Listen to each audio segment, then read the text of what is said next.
They're at the post, and they're off. You're Not the Boss of Me got out quickest in the center. Stablemate bending over towards the inside. Those two have opened up by 2 lengths. It's bending over, and You're Not the Boss of Me. The Joe Tavares entry are going to be the 1-2 exactor finish. Bending over is going to hold off and win it by a head over You're Not the Boss of Me.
We have a photo to win in the third race between number 1, Bending Over, and number 3, You're Not the Boss of Me.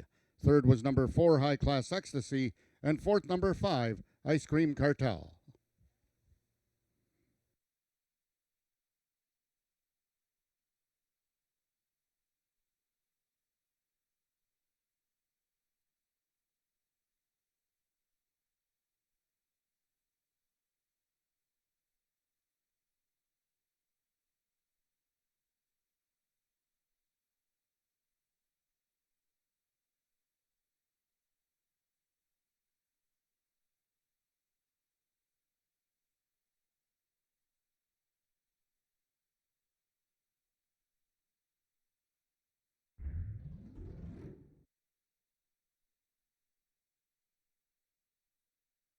In the photograph, it was number 1, Bending Over, holding on to victory over stablemate number 3, You're Not the Boss of Me.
The results of the third race are now official. The winner is number 1, Bending Over, 6-year-old Bay Gelding by Juno's Back, out of Eileen Dover by First and Cool.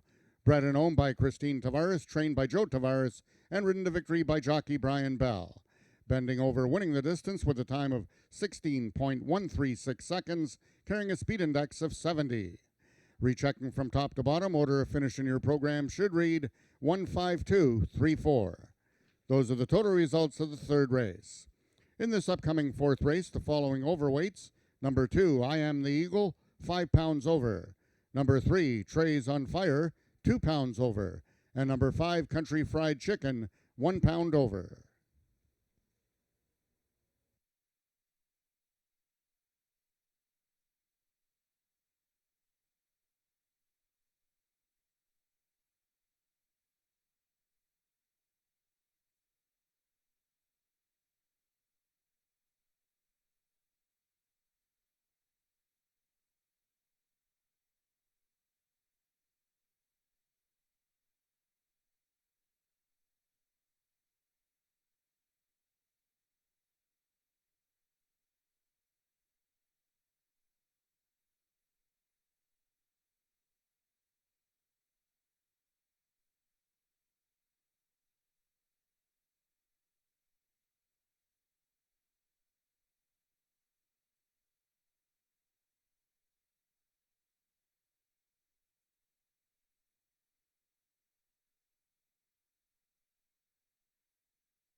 Well, that was a Joe Tavares exacta, and like Nick and I were saying, a red hot barn, and the winner was bending over with Brian Bell edging the other part of the entry. Well, not an entry, but the other stablemate. You're Not the Boss of Me with Corey Spataro, and bending over from the rail.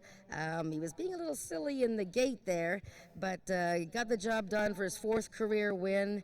First win since 2019, but a fellow that almost never runs a bad race, Brian. He was going up and down in the gate. He was just being silly, or was he just really ready to go? That's just him.